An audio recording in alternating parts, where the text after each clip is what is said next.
Cédric, bonjour. Bonjour. Ça va bien? Ça va, merci. Qu'est-ce que tu nous réserves pour cette semaine?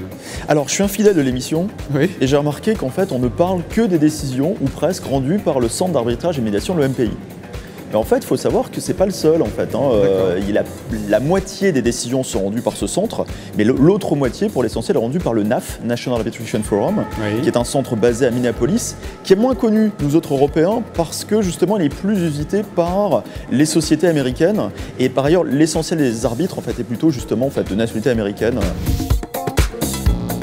Donc, le NAF, en fait, ça vaut le coup d'en parler, et d'autant qu'en plus, quand on regarde les statistiques, le pourcentage de décisions rendues en faveur des demandeurs, c'est en faveur de ceux qui agissent, est légèrement plus élevé que le pourcentage de décisions rendues par le centre de l'MPI. Mais est-ce qu'un Européen peut aller saisir Ça le doit NAF? en partie être lié effectivement à la culture, à la nationalité des experts, le fait justement que la procédure du RP est d'inspiration anglo-saxonne, le centre NAF est lui-même anglo-saxon, donc en fait on est dans un ensemble plus homogène, avec des demandeurs eux-mêmes en fait anglo-saxons, donc ça doit peut-être effectivement avoir un effet de résonance. Donc ça peut être un outil stratégique. Si Tout à moi je vois qu'une décision a été en général rendue de manière positive par la NAF, je préfère aller vers cet organisme. Mais ça c'est un secret de polichinelle chez les juristes effectivement en fait. L'arbitrage c'est aussi un marché et donc effectivement les parts de marché sont aussi fonction des résultats qu'on peut offrir aux clients et les clients c'est ceux qui payent et ceux qui payent c'est ceux qui agissent. Donc effectivement on a ici en raccourci un des éléments de la construction des stratégies. On peut aussi choisir les juges là-bas?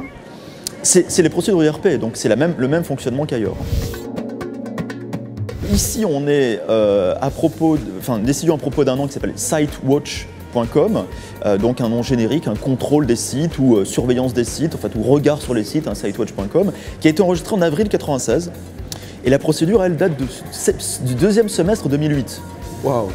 Et le nom de domaine appartient à l'ICOS. Oui. Qui est quand même pas en fait le plus mal famé en fait des titulaires de nom de domaine. Ouais. Donc on peut s'interroger en tout cas sur le pourquoi de la chose, mais quand on regarde les faits finalement, on se rend compte que la société qui attaque, DRB Systems, elle a une marque Sitewatch. Le nom de domaine Sitewatch, il est utilisé pour quoi? Pour du parking, parce qu'il n'est pas utilisé par l'ICOS qui donc en fait l'a envoyé sur un serveur parking. Donc effectivement, on a ici, quand on regarde de loin l'affaire, on se dit c'est pas normal, c'est l'ICOS, et quand on regarde de près, on est quand même dans les éléments habituels de l'utilisation de mauvaise foi dans le nom de domaine. Effectivement, en fait, on est dans du parking, c'est pour ça que je choisis ce cas en fait. Le site Sitewatch est utilisé pour du parking et les arbitres vont dire mais attendez, Sitewatch ça veut dire regarder les sites. Et donc, offrir un répertoire de sites web, c'est habituellement comme ça quand on est par parking, un répertoire de sites web sous le nom Sitewatch, finalement c'est un usage légitime. Et donc en fait, ici c'est presque un retournement des décisions habituelles. On va dire oui c'est du générique utilisé pour des produits identiques à ceux couverts par la marque, c'est l'utilisation mauvaise foi, mais ici l'utilisation est de bonne foi puisqu'elle correspond spécifiquement à ce que veut dire en fait les termes Sitewatch. Donc ici, en fait, on va tenir compte de ça pour donner raison à l'ICOS. Et l'autre élément aussi, c'est que même si la marque Sitewatch avait commencé d'être utilisée dès 1997, son enregistrement effectif datait que de 2000. Donc l'arbitre va dire aussi, en fait, dans la mesure où le nom avait commencé d'être utilisé avant même que la marque soit enregistrée, a aussi en fait un impact sur le sens de la décision que je vais donner. Alors ici, ce qui est intéressant, en fait, c'est aussi que le demandeur, il avait fait une offre de rachat du nom sans spécifier le montant et le défendeur a dit moi je vous le vends à ce prix-là. Pas 4000, 3990, l'arrondi psychologique classique. En fait ici, le demandeur n'a pas fait suite à l'offre de revente qu'il avait lui-même suscitée et il va dire mais regardez, le type qui est en face de moi, enfin l'ICOS, ils ont cherché à me vendre le nom, donc en fait ça montre bien que c'est des fraudeurs.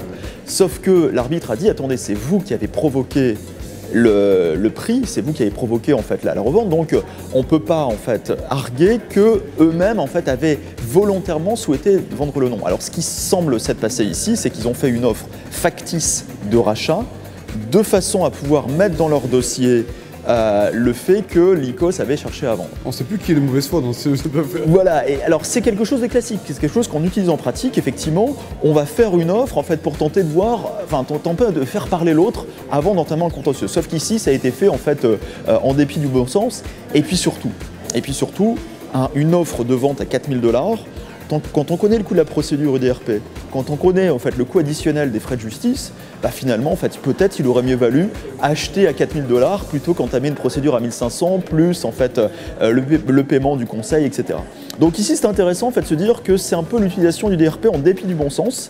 Certes, il y avait des éléments légitimes à faire valoir de la part du demandeur, mais en même temps, on était quand même dans un contentieux dans lequel le nom existait depuis trop longtemps, avant la marque, pour du parking certes, mais pas n'importe quel parking. Et donc en fait, on voit ici que l'UDRP peut pas être en fait juste une caisse d'enregistrement, hein, juste en fait une machine à donner raison au titulaire de marque. Il y a quand même en fait, et parfois les praticiens ont tendance à oublier, il y a quand même des règles de base à respecter. On restera sur ça alors. Très bien, merci beaucoup Cédric. Merci. À la semaine prochaine.